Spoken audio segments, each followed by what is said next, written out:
No a posledná časť, čo sa týka jazykových pobytov na Malte, tak je samozrejme výber vhodného ubytovania. A čo sa týka ubytovania, tak sú také tri hlavné kategórie. Prvá a najviac využívaná vôbec kategória sú samozrejme zdieľané apartmany, potom druhá možnosť sú hostiteľské rodiny na Malte. No a samozrejme, ak je niekto chce mať svoj trošku vyšší komfort alebo má nejaký štandard, tak samozrejme ako tretia možnosť sú hotely.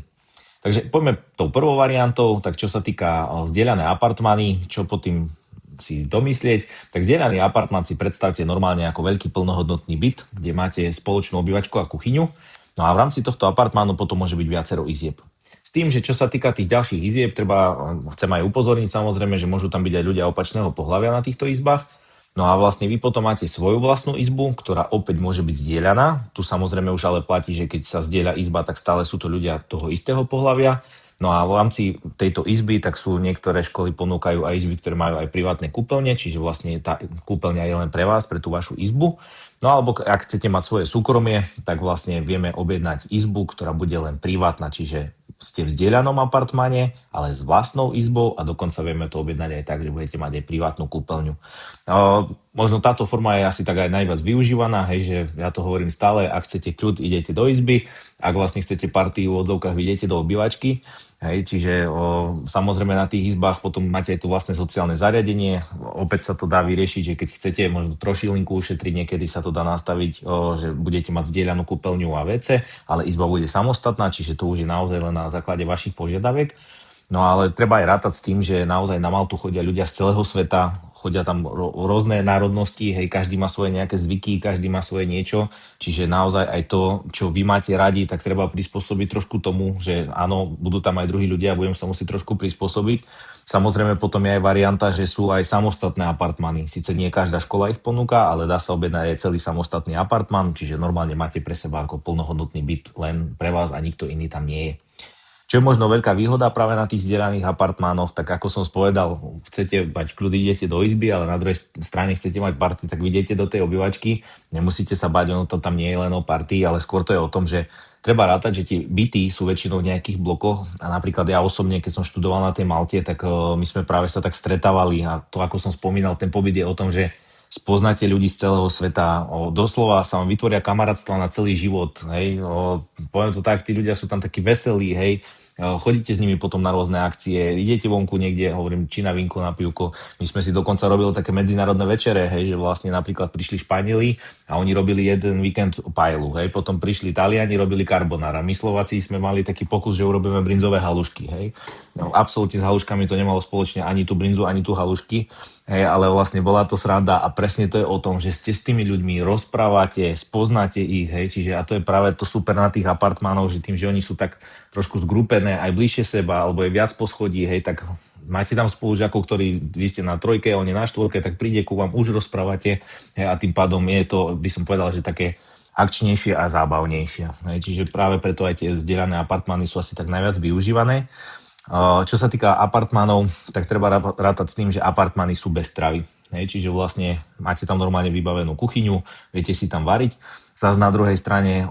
každá jedna škola, vlastne, ktorú my máme v ponuke, sa nachádza v samotnom centre Malty. Hej, čiže v podstate oni aj od seba nie sú vôbec ďaleko, ale ide o to, že vy keď vidíte zo školy, tak všade naokolo je milión barov, reštaurácií, kaviarní, kde sa viete si niečo dať pod zub, ako sa hovorí, alebo prípadne všade sú k dispozícii potraviny, čiže viete si tam nakúpiť, to vám aj odporúčame, kde máte ktoré najbližšie. Na Malte normálne funguje vo veľkom Lidl,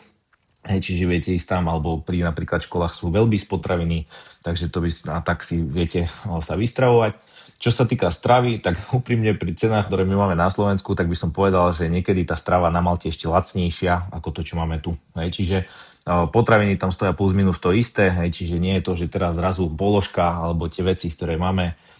tak vlastne sú podstatne nižšie, ale naozaj tie ceny sú veľmi podobné, hovorím, v niektorých prípadoch ešte lacnejšie. Čo sa týka takej druhej varianty, tak to sú potom hostiteľské rodiny. Áno, je to o tom, že môžete spoznať Malťanov, priamo, nie Marťanov, ale Malťanov, takže priamo s nimi žiť. Tu ja chcem upozorniť, lebo treba rátať, že veľa klientov chodí na Maltu skrz takých tých krátkodobých pobytov a veľa ľudí si aj myslí, áno, budem tam, budú musieť, alebo budú so mnou rozprávať. Poviem to tak na rovinu, že ono to môže byť, alebo nemusí byť. Hej, že No, keby ste išli do Ameriky na ročný jazykový pobyt, tak jasné, s tou rodinou si posielate už fotky, áno, tu bude vaša izba, tu budete vlastne, ja neviem, máme takého psíka, hej, tu chodíme na výlety, už sa tešíme, ako budeme spoločne. Ale tým, že na Malte to je, nazvime, že obratkový biznis v úvodzovkách, hej, práve tie hostiteľské rodiny, tak oni majú za povinnosť vás ubytovať a dať vám tú stravu. Samozrejme, Malťania sú aj veľmi priateľskí, viete ich spoznať, ale poviem to zase tak, že my nikdy nevieme, aká bude konkrétna tá rodina. Hej? Že stále je to taká mikrolotéria, že prídete tam a vieme, že ako bude. A samozrejme máme aj pozitívne veľa prípadov, hej, že tí ľudia, ktorí boli v tých rodinách, tak vlastne dodnes sú v kontakte a komunikujú spolu. Samozrejme treba aj rátať tým, že Malta je blízko Afriky, hej, je to vlastne jedna z malá krajín, lebo malčtina, čo je ako ďalší úradný jazyk mimo angličtiny, tak je vlastne 70% arabčiny. Hej, čiže oni majú tú natúru trošku inú ako my, Európania, a treba s týmto tiež trošku rátať, hej, že niektoré tie rodiny majú radi také tie svoje staršie veci, hej, čiže preto poviem tak, že naozaj možno aj tie apartmany, ja osobne som niekedy radšej, keď klient ide do toho apartmanu, lebo vieme cca ako tie apartmany vyzerajú, aké sú kvalite, hej, čož pri tých rodinách to je niekedy trošku také, hej, ako som spomínal, taká mikrolotéria, hej, ale aby som nehovoril, rodinami je super, mali sme klientov, ktorí boli v rodinách, ale naozaj najviac tá využívaná forma je ten zdieľaný apartman. Čo sa týka rodín, tak tam je ešte jedna vec, že v rámci rodín máte väčšinou zabezpečenú tú polpenziu, čo opäť niekto môže vnímať ako veľkú výhodu. Ono cenovo tie rodiny a apartmány je to plus minus rovnaké, tam ten rozdiel nie je nejaký fatálny. Ale tu opäť by som povedal, že jedna vec v rámci rodín, apartmány sú do vzdialenosti nejakých maximálne 30 minút od škôl, tie rodiny môžu byť aj trošičku ďalej. Takisto, ako som spomínal pri apartmánoch, to funguje tým spôsobom, že sú to väčšinou nejaké situálne bloky, kde máte tým pádom aj ďalších spolužiakov. Zase pri rodinách sú to samozrejme jednotlivci. Čo sa týka aj rodín, funguje to tým spôsobom, že niektoré maltské rodiny, tým, že na Malte aj schválili zákon, kde môžu stavať teraz budovy do výšky a naťahujú si nové ďalšie poschodia, tak urobili si doslova, že mezonety a tým pádom študenti sú v jednej časti a oni ako rodina sú v druhej časti. No a čiže sú tam tie rozdiely, no a práve aj tá strava, ako som spomínal, treba rátať s tým, že máte tam tú polpenziu, ale niekedy to môže plus byť, na druhej strane to môže byť aj mínus. A hlavne pri krátkodobých pobytoch, áno, na raňajky dostanete, väčšinou sú to práve tie také veci, že dostanete vločky a mlieko, hej, alebo nejaký opäť musli s mliekom a k tomu je pomarančový džús. Ako ja keby som si dal takú kombináciu, tak neviem, či dojdem do školy, ale vlastne treba rátať s tým, že naozaj aj tá strava, opäť tým, že to Malta, treba rátať, že majú trošku inú kultúru, inú mentalitu, ináč varia iné jedlá, hej, my Slováci máme tie, ja si myslím, že jedlá veľmi pestré, hej, oni zase treba rátať, že od Talianov, hej, majú tu pizza, pasta, hej, potom kebaby tam sú, hej, a tak ďalej, čiže varia trošičku inač. Možno tak pre zaujímavosť,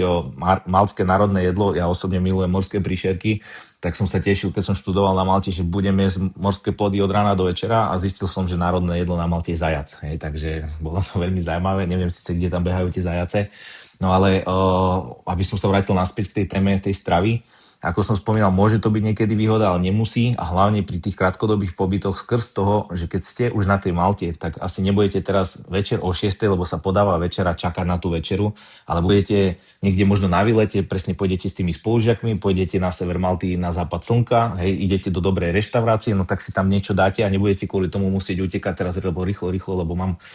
večeru, hej, podanú v rodine. Hej, čiže ani tá strava nemusí byť, že vyslovene, že stále len to plus. Jedna vec, že nemusí chudiť, na druhej strane máme rôzne intolerancie, rôzni ľudia, hej, čiže zase tam, keď potom sú tie intolerancie, tak sa za to pripláca. A tretia vec, keď ste na takom pobyte, tak naozaj, povedzme si, to ubytovanie, to je len malá časť toho, lebo však Malta je krásna, Malta má milión pamiatok, hej, Valeta, hej, čo patrí pod UNESCO, máte tam rôzne pláže, rôzne výlety, ostrov Gozo, hej, kde sa dá ísť, čiže aj tá strava, však je tam strašne pestrá tá kuchyňa, hej, dá sa ísť vonku, čiže nemusí to byť stále to plus. No a potom vlastne tá tretia možnosť, to sú hotely, čiže samozrejme, ak máte požiadavku na hotely, v tejto kalkulačke hotely samozrejme nenájdete, lebo každý hotel to je individuálne naceňovanie. takisto aj pobyt, akýkoľvek, ak má niekto nejaké špeciálne požiadavky, VIP požiadavky, hej, my vieme naceniť úplne všetko. Spolupracujeme s veľmi veľa hotelmi na Malte, dá sa povedať, že s veľkou časťou, čiže ak by ste chceli a máte nejakú preferenciu, či to už nejakú konkrétnu značku hotela, alebo ja neviem, poviete, že OK, tak chcem takýto typ hotela, všetko vám vieme naceniť, ale to už sa potom posiela individuálne. Výhoda tých hotelov, samozrejme väčšina tých hotelov je aj v blízkosti školy, hej, alebo už podľa vašich preferencií, je to skôr o tom vyššom štandarde. Hej. Zase tam trošku zaniká práve ten efekt, že ako na zdieľaných apartmánoch alebo v rodinách môžete byť buď v samostatnej izbe alebo zdieľanej, na hoteli ste samozrejme sami, no ale práve aj to je niekedy to plus, že keď sú tam tí ďalší ľudia, hoci máte tú samostatnú izbu, tak vlastne, že ste nutení komunikovať a tým pádom aj to prospieva práve tej angličtine. Ale samozrejme, každý má svoj štandard, každý má svoje potreby, niekto má rád súkromie, niekto je introvert, niekto je extrovert, niekto chce mať svoj komfort, čiže stačí len povedať a vybrať si, že čo je vhodné pre vás a vieme to naceniť. Čiže buď zdieľané apartmány, buď celý samostatný, buď zdieľaný apartmán so zdieľanou izbou alebo so samostatnou izbou, prípadne aj tá kúpeľňa sa dá poriešiť. Samozrejme je tu hostiteľská rodina, ak sa rozhodnete, áno, hovorím, je tam aj tá strava, prípadne dajú sa objednať len raňajky, ak by ste sa rozhodli, no, alebo ak máte požiadavku vyslovené na nejaký hotel, tak stačí napísať a radi si to s vami prejdeme. No a sme na konci v podstate výberu pobytu, čiže prešli sme si kedy a na ako dlho sa dá ísť na Maltu, máte tu kurzy, čo je v predošlom videu a vlastne prešli sme si aj to ubytovanie. Ak by bola akákoľvek otázka, alebo v následujúcom kroku sa vám zobrazia vlastne ceny jednotlivých jazykových škôl, treba brať, že tie ceny sú plus minus, tak ako to tam vidíte, ale vlastne každá škola má svoje špecifika, no a keď sa neviete rozhodnúť pre ktorú školu, tak práve na to tam máte potom formulár, stačí ho vyplniť, my si zavoláme a ja vám rád vysvetlím, lebo naozaj pri tých školách, ktoré sú školy, ktoré sú zamerané na kategóriu 30+, sú školy, ktoré sú zamerané hlavne pre mladých, sú školy, ktoré sú vlastne 50+, a naozaj každá, jedna je moderná, ďalšia je vlastne tradičná, jedna je menšia, druhá je väčšia a to sú potom zase tie parametre, ktoré môžu vstúpiť do toho aj koľko stoja a podľa toho sa viete rozhodnúť. Čiže akékoľvek otázky, stačí vyplniť formulár, my vám voláme, rád si s vami všetko prejdem a rád poradím, aby ste sa vedeli rozhodnúť správne pre váš jazykový pobyt.